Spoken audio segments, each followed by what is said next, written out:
Hello दोस्तों, 22 मई के current affair में आप सबका स्वागत है। आइए आज हम 22 मई से रिलेटेड करंट अफेयर को डिस्कस करते हैं। आइए पहला क्वेश्चन देखिए क्या लिखा है। नासा के मुख्य कृत्रिम बुद्धिमत्ता का मीनिंग होता है आर्टिफिशियल इंटेलिजेंस। अधिकारी के रूप में किसे नियुक्त किया गया? ये किया गया डेविड साल्वागनिनी को। किसको किया गया है? डेविड साल्वागनिनी को। ये फर्स्ट चीफ एआई बने हैं। ये क्या बने? First chief of AI. ये एआई के क्या बने हैं? फर्स्ट चीफ बने हैं, ना। आइए अब थोड़ा नासा के बारे में जान लेते हैं। नासा है क्या, है ना। अब नासा के बारे में थोड़ा डिस्कस करते हैं। नासा के बारे में डिस्कस करते हैं। पहला, नासा की फुल फॉर्म क्या है? ये है नेशनल एरोनॉटिक्स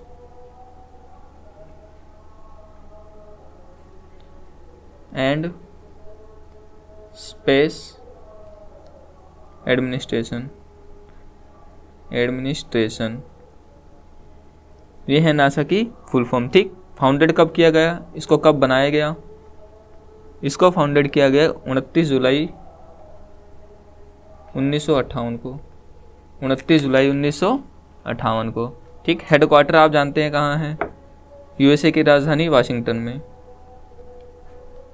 वाशिंगटन डीसी में क्या है? इनके हेडक्वार्टर है ना, जो कहाँ है? यूएसए की राजधानी है।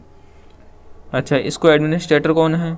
इसका एडमिनिस्ट्रेटर कौन है? कौन इसको संचालक करता है? इसको करते हैं बिल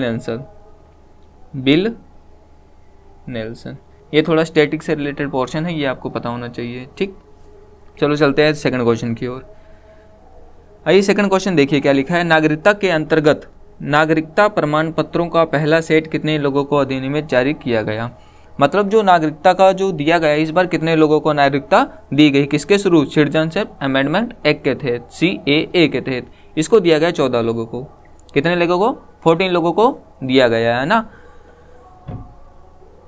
कौन इसको प्रोवाइड करा है? इसको प्रोवाइड करा था अजय कुमार भल्ला, होम सेक्रेटरी। ये जो दिखाई दे रहे हैं इनका नाम है अजय कुमार भल्ला।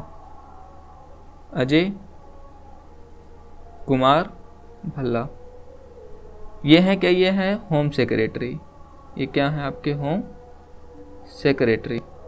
इनके द्वारा 14 लोगों को क्या किया गया है? सिटीजनशिप एक्ट के तहत नागरिकता दी गई है ना। आइए थोड़ा CAA के बारे में थोड़ी नॉलेज जान लेते। CAA है क्या?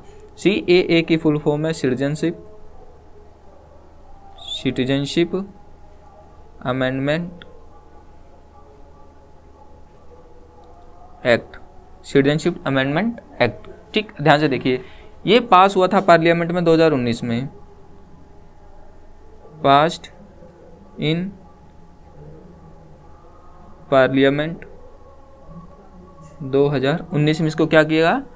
पास किया गया। अच्छा, इसका पर्पस क्या था? इसका क्या उद्देश्य था इसको सिटीजनशिप अमेंडमेंट एक्ट को करने का? देखो, इसका पर्पस था कि इससे उन रेफ्यूजी, मतलब जो 6 देशों से भाग के आए हैं, नॉन मुस्लिम, कहाँ से आए हैं? पाकिस्तान, अफगानिस्तान, बांग्लादेश। ये 3 देश से जो नॉन मुस्लिम, गैर मुस्लिम हैं, जो आएंगे, रेफ्यूजी आए हैं, शरणार्थी आए हैं, इनको नागरिकता देने का काम करेगा, ठीक। जिसमें कौन कौन सी कम्युनिटी शामिल है? इसमें हिंदू हैं, क्रिश्चियन है, क्रिश्चियंस है, सिख्स हैं, जैन हैं, बुद्धिस्ट हैं। कौन है? बुद्धिस्ट हैं। और कौन है? पारसीस हैं, है ना। 1 2 3 4 5 6, इन 6 लोगों को नागरिकता देने का काम करेंगे। कौन सा? CAA। समझ में आया? तो आइए चलते हैं थर्ड क्वेश्चन की ओर। आइए अपना तीसरा क्वेश्चन क्या लिखा है। लिखा है अंबाजी व्हाइट मार्बल, जिसे हाल ही में GI टैग से सम्मानित किया गया, किस राज्य से संबंधित है? देखिए, जिसे GI टैग से संबंधित है, ये जो अंबाजी व्हाइट सीमेंट है, ये है गुजरात से। किससे संबंधित है? गुजरात से संबंधित है। आइए GI की फुल फॉर्म जान लेते हैं। GI की फुल फॉर्म क्या होती है? GI की फुल फॉर्म होती है जियोग्राफिकल इंडिकेशन। जियोग्राफिकल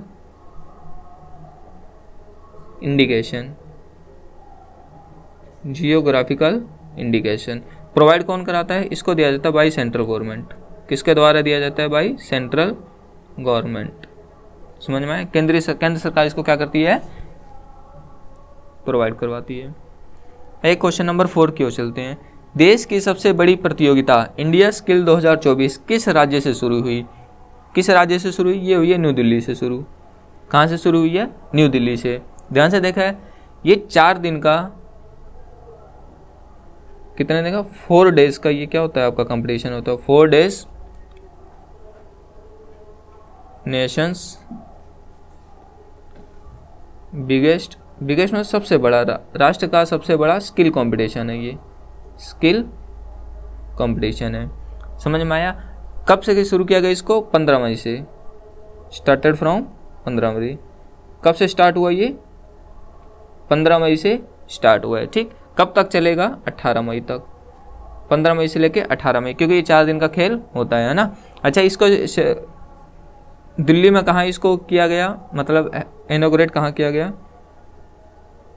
इसको इनॉग्रेल सेरेमनी हुई यशोभूमि में। कहाँ हुई है इसकी? यशोभूमि द्वारिका। यशोभूमि द्वारका, जो कहाँ है आपका? न्यू दिल्ली में। समझ में आया? अच्छा, इसको ऑर्गेनाइज कौन करता है? Organized by national skill development corporation. इसको कौन ऑर्गेनाइज कराता है? Organized by national skill development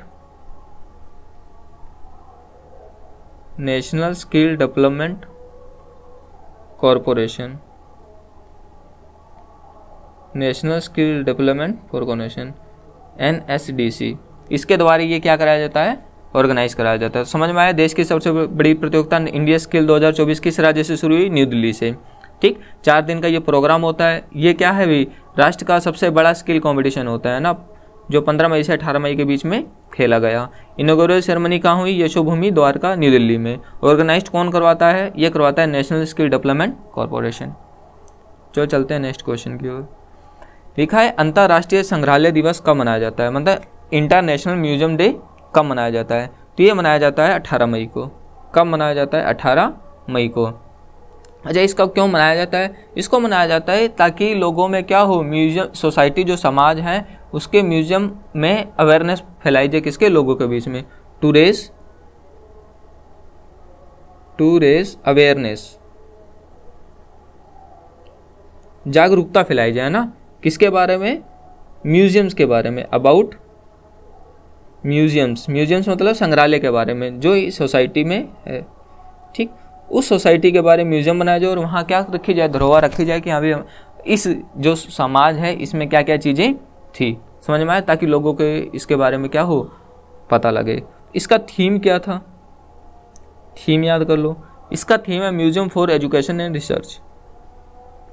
museum for education and research. Education and research मतलब शिक्षा और छानबीन के लिए क्या बनाया जाए? संग्रहालय बनाया जाए। एक क्वेश्चन नंबर 6, हाल ही में आतंकवादी विरोधी दिवस कब मनाया गया? एंटी टेररिज्म डे, है ना, इंग्लिश में क्या बोलते हैं? Anti terrorism day. कब बनाया गया? तो इसमें बनाया गया है 21 मई को। किस दिन बनाया गया? 21 मई को। आप लोग जानते हैं कि 21 मई 1991 को चुनाव अभियान के दौरान जो पूर्व प्रधानमंत्री राजीव गांधी थे उनकी दिन क्या हो गई थी? हत्या हो गई थी। क्यों मनाया जाता है 21 मई 1991 को, है ना? चुनाव के दौरान पूर्व प्रधानमंत्री, फॉर्मर प्राइम मिनिस्टर, पूर्व प्रधानमंत्री राजीव गांधी की क्या हो गई थी? राजीव गांधी की असैसिनेशन हो गया था ना, राजीव गांधी की क्या हो गई थी? हत्या हो गई थी। समझा? उन्हीं की याद में ये दिन को क्या घोषित कर दिया गया? Anti terrorism day. अच्छा, इसको कौन की हत्या की थी? हत्या करने वाला कौन था? Who was assassinated? ये थे Liberation Tiger of Tamil Eelam. ये एक टेररिज्म ग्रुप था जिसने इसको क्या किया था? अंजाम दिया था। ठीक, पहली बार इसको कब मनाया गया? पहली बार इसको कब सेलिब्रेट किया गया? इसको किया गया 1992 में, ठीक, 1992 में। अच्छा, ये राजीव गांधी के बारे में आपको पता होगा कि ये 6वें प्रधानमंत्री थे, है ना, जो युवावस्था के, है ना, ये क्या थे, 6 प्रधानमंत्री थे, 6 PM थे, है ना, और सबसे युवा थे, सबसे युवा प्रधानमंत्री, सबसे युवा प्रधानमंत्री, ठीक ठीक। ये ही पहले प्रधानमंत्री जिन्होंने क्या जीता था, 400 से ज़्यादा जीते, अच्छा 400 प्लस सीटें जीतने वाले पहले प्रधानमंत्री, 400 प्लस सीटें जीतने वाले आपके क्या हैं, प्रथम प्रधानमंत्री, ठीक। तो ये एग्जाम में क्वेश्चन आ सकता है, तो आप इनको याद रखिएगा, ठीक। आइए चलते हैं क्वेश्चन नंबर 7 की ओर। क्वेश्चन नंबर 7 है, हाल ही में पहले भारतीय अंतर्राष्ट्रीय पर्यटक कौन बने? अंतर्राष्ट्रीय पर्यटक का मीनिंग होता है स्पेस में जाने वाले पहले भारतीय कौन बने हैं, ठीक। तो ये बने आपके गोपी थोटागुरा। कौन बने हैं? गोपी थोटागुरा। ये क्या है, स्पेस में पहले भारतीय बने जो स्पेस के पर्यटक बने। ध्यान से देखना, पर्यटक, पर्यटक का मतलब होता है जो टूरिस्ट होते हैं, समझ में आया? तो कहाँ से गए? ये गए जो अमेरिकन जेफ बेजोस हैं, जेफ बेजोस, इनकी जो ब्लू ओरिजिन फ्लाइट है इसी से गए, इससे गए ब्लू ओरिजिन फ्लाइट से ये क्या हुए, गए स्पेस में गए, है ना। किस मिशन के तहत गए? ये गए हैं NS-25 मिशन के तहत, NS-29 मिशन के तहत ये क्या गए थे, स्पेस में गए थे। तो देखिए कब बोला जाता है कि इंसान स्पेस में पहुंच गया है? देखिए मान लो ये अपनी एक अर्थ है, ये क्या है, अर्थ मतलब पृथ्वी है। पृथ्वी से लगभग 100 किलोमीटर की दूरी पर, 100 किलोमीटर की दूरी पर एक इमेजिनरी लाइन बनाई गई है। ये क्या है, एक इमेजिनरी लाइन, ठीक, जिसको बोलते हैं कारमन लाइन, जिसको बोलते हैं कारमन लाइन। अगर आप इस 100 किलोमीटर से ऊपर के दायरे में जाएंगे तो आपको माना जाएगा तो आप कहाँ पहुँच गए हैं, आप स्पेस में पहुँच गए, ठीक। तो इसको याद रखिएगा, कारमन लाइन क्या है, ठीक। ये एक इमेजिनरी लाइन है जो अर्थ के और स्पेस के बीच में बाउंड्री का काम करती है। जिस तरह नेक्स्ट क्वेश्चन, क्वेश्चन नंबर 8, हाल ही में वित्त वर्ष 2024 में PSU बैंकों में सर्वाधिक ग्रोथ करने किसने हासिल की है ना? किस बैंक ने बिजनेस में सर्वाधिक ग्रोथ हासिल की है? वो की है बैंक ऑफ महाराष्ट्र ने, बैंक ऑफ महाराष्ट्र ने, ठीक। आइए इसके बारे में थोड़ा नॉलेज जान लेते हैं कि इसको कब बनाया गया। इसको बनाया गया 1935 को, 1935 में बनाया गया, है ना। इसके हेडक्वार्टर कहाँ है? इसके हेडक्वार्टर है आपके पुणे में। कहाँ है? पुणे में, ठीक। इसके MD या CEO कौन है?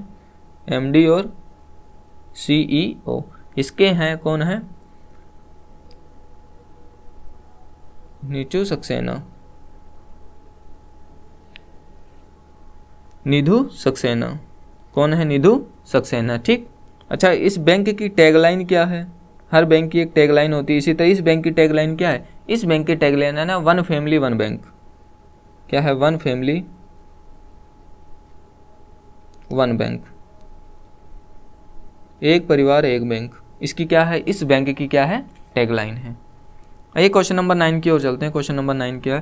क्वेश्चन नंबर 9 में दिया गया है, हाल ही में भारतीय सेना को सौंपी गई AK-203 असॉल्ट राइफल किसके सहयोग, देखो यहाँ गलती है, सहयोग होगा, सहयोग से बनी। ये बनी है अपनी रसिया के सहयोग से। किसके सहयोग से? मतलब इसमें पार्टनर कौन है? अपना रसिया है, ठीक। तो कितनी राइफल होंगी? AK-47 की कितनी राइफल होंगी? ये होंगी 27,000 राइफल्स। 27,000 राइफल्स क्या होंगी? इंडियन आर्मी को सौंपी जाएंगी। कितनी? 27,000 असॉल्ट राइफल। ये देखो यहाँ दिख रहा होगा आपको स्ट्रक्चर में, इस तरह की 27,000 इंडियन आर्मी को सौंपी जाएगी, ठीक। अच्छा, ये खुला कहाँ है? कहाँ बना है? ये बना है यूपी के कोरवा में। कहाँ है? यूपी में, ठीक। कौन सी कंपनी है इसमें? इंडो रसियन प्राइवेट लिमिटेड, ये कंपनी इसमें क्या कर रही है? सहयोग कर रही है। आइए क्वेश्चन नंबर 10 की ओर चलते हैं, जो लास्ट क्वेश्चन है, हाल ही में किस देश के माउंट ईबू ज्वालामुखी में भयंकर विस्फोट हुआ? देखिए इसका आंसर है इंडोनेशिया। इंडोनेशिया का एक ज्वालामुखी है, ईबू ज्वालामुखी, माउंट ईबू ज्वालामुखी, इसमें से क्या हुई है? भयंकर विस्फोट हुआ है, ठीक। इसका धुआं लगभग 4 किलोमीटर तक उड़ा था। जो ये धुआं देख रहे हो कितना किलोमीटर तक गया था? 4 किलोमीटर ऊंचाई तक ये धुआं उठा था। ठीक, आइए इंडोनेशिया के बारे में जान लेते हैं। इंडोनेशिया के बारे में, इंडोनेशिया की कैपिटल क्या है भाई? पहले थी जकार्ता। क्या थी? जकार्ता। जकार्ता से अब क्या हो गई है? नूसंतारा। पहले जकार्ता थी, अब क्या हो गई है? नूसंतारा। ठीक, इनके प्रेसिडेंट कौन है? राष्ट्रपति कौन है? इनके प्रेसिडेंट हैं जोको विडोडो। Joko Widodo. ठीक, करेंसी क्या है इनकी? करेंसी है इनकी इंडोनेशियन रुपया। इंडोनेशियन रुपया यहाँ की क्या है? करेंसी है। ठीक, 1 INR मतलब 1 इंडियन रुपीज़ में इंडोनेशियन रुपीज़ की कितनी वैल्यू होते हैं? 192.26 कुछ समथिंग कुछ करके आइडिया निकलता है। समझ में आया? तो यहीं पर अपना लास्ट क्वेश्चन खत्म होता है। अगर आपको ये क्लास अच्छी लगी है तो इस क्लास को लाइक करें, शेयर करें और दोस्तों में इस चैनल को शेयर करें और चैनल को सब्सक्राइब करें। तब तक के लिए जय हिंद, जय भारत।